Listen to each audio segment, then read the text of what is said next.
Hello and welcome to video number 6. So let's begin the brainstorm process. As noted earlier, having a mock-up of your bot's layout is crucial before you jump in and create one.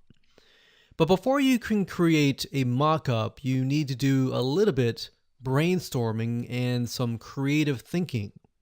Now, the reason why we're doing brainstorming first before we do mock-ups is there's two sides of the brain. There's the creative brain and then there's the logical side of the brain. What we found through a lot of testing is that when you begin to brainstorm things, you don't want to think about how to organize anything or any of that.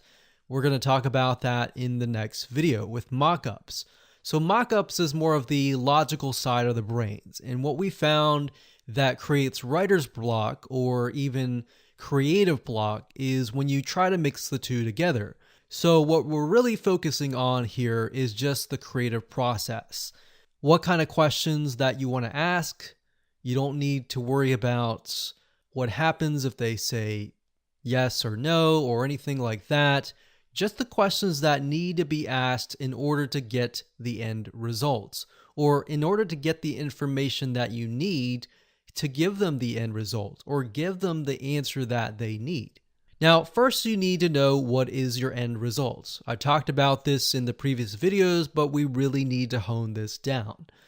So do you want a lead or a sale? Or do you want to solve the customer's problems via a customer support chat? What do you want to achieve? Jot that down, pause this video, and do that right now. Now, based upon that, you want to move backwards and ask yourself, well, okay, so I want to make a sale. And in order to make a sale, these prospects, they're unaware of me. I need to give value. What kind of value do I need to give? What kind of questions do I need to ask in order to give that kind of value? Or if it's a lead, what kind of value should I provide? Same thing, in order to get the lead. Now, what we recommend that you do is what we call the Brainstorm Splatter method. So, as we discussed earlier, that we're in the creative process, we don't want to think logically or anything like that. The Brainstorm Splatter method sounds just like that. You're basically taking ideas, questions, and all of these creative ideas that you have and simply putting them down on a piece of paper or a mind map or whatever you want. And that's it. You don't have to worry about the order process. What if they say yes? What if they say no? Which questions should I put first? None of that should be in your mind. You're simply taking the questions that you need to ask and the creative ideas and putting them down. And then in the next video, we will organize them. All right. So you simply add all of your ideas that come to you and jot them down. It doesn't matter where they are on the piece of paper, they just need to be on the piece of paper. So no order, no organization, or anything like that. Now, doing this will help your creative mind think faster without getting writer's block. Now, to better understand how this works, let's use an example. Let's jump to a mind mapping software and use the Brainstorm Splatter method. And I'm going to show you this to you in action. So as I mentioned in the Brain Splatter method, and yes, that name sounds funny, but it really is just trying to get everything in your brain onto the piece of paper. So what we want to do first, before we think about the bot, is to really think about what is it that you want to sell, to get people to. Do you want to get people to your website? Do you want to get people to your course, to your product, to your service?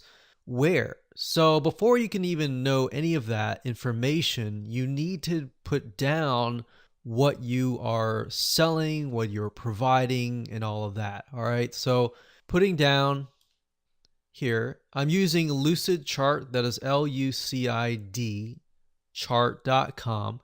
And I like to use Lucidchart because in this case, I'm just simply putting all the ideas on this grid here. And when it comes to organizing things, then I can simply move things around and organize it very, very easily. Now, like I said, don't even think about organizing it yet. This is a really good way to just get the ideas out on the paper. So you need to figure out, okay, I have a website. What do you have? I have a product, maybe product 1. We'll just call it product 1. We have product 2.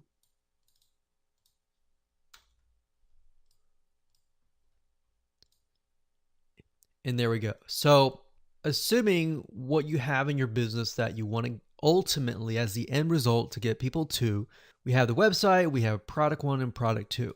All right. So based upon that, when we're creating our chatbot, do we want to get people to the website, product 1 or product 2?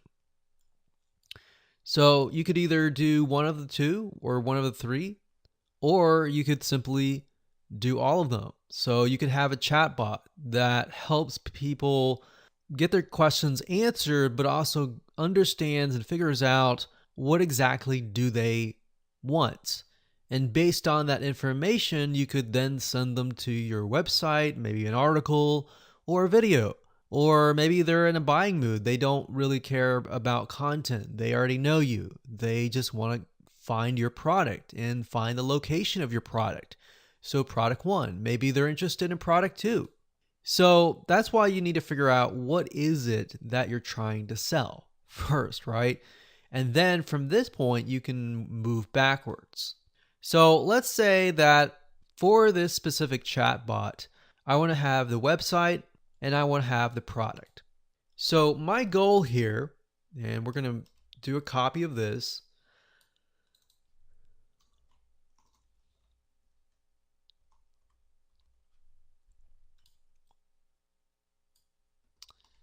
And the prospect is going to be over here.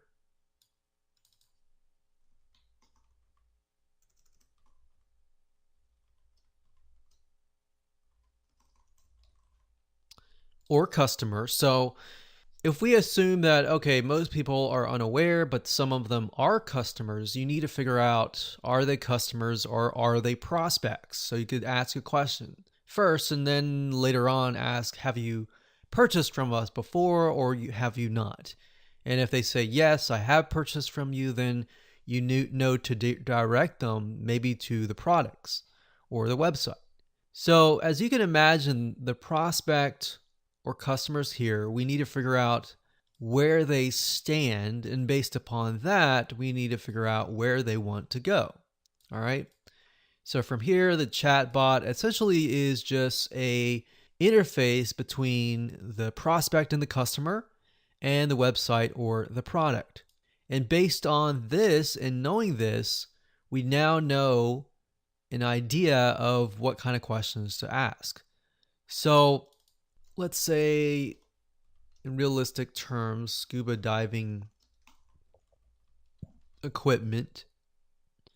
And the website is a scuba diving website with great content.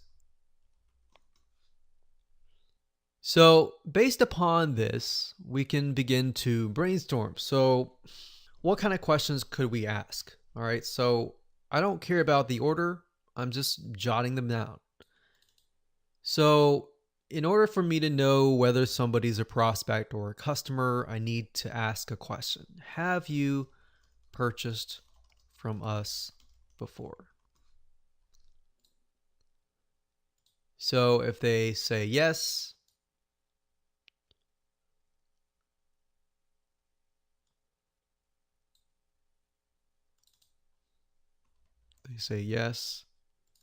then they are a customer and they are aware. If they say no, however,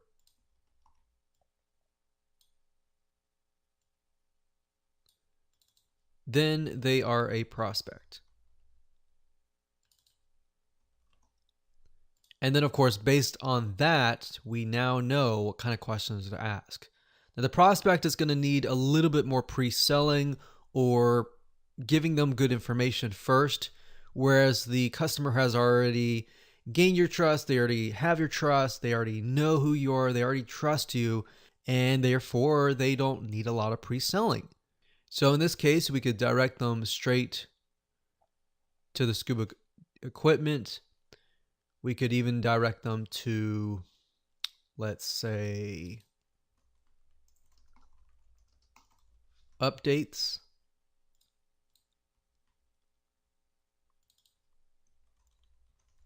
So we'll just do updates.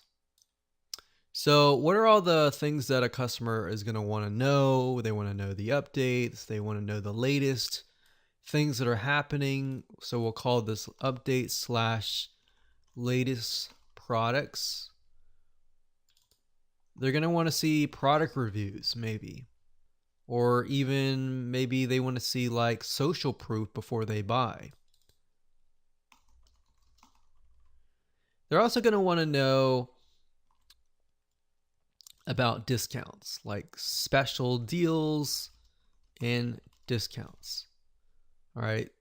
So I'm just kind of putting this out there. There's no order right now. We're going to deal with that in the next video. But what about the prospect?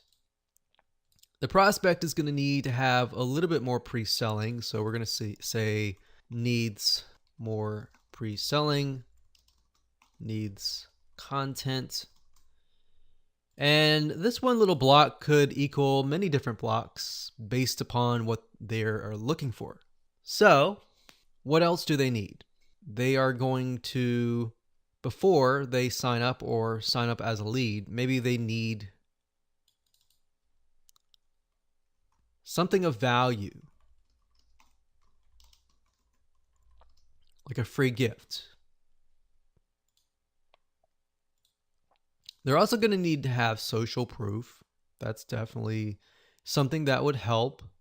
They definitely would need product reviews and other deals and all of that as well. So based upon this, we can then create some questions. So we have you purchased from us before? The prospects, they need more pre-selling.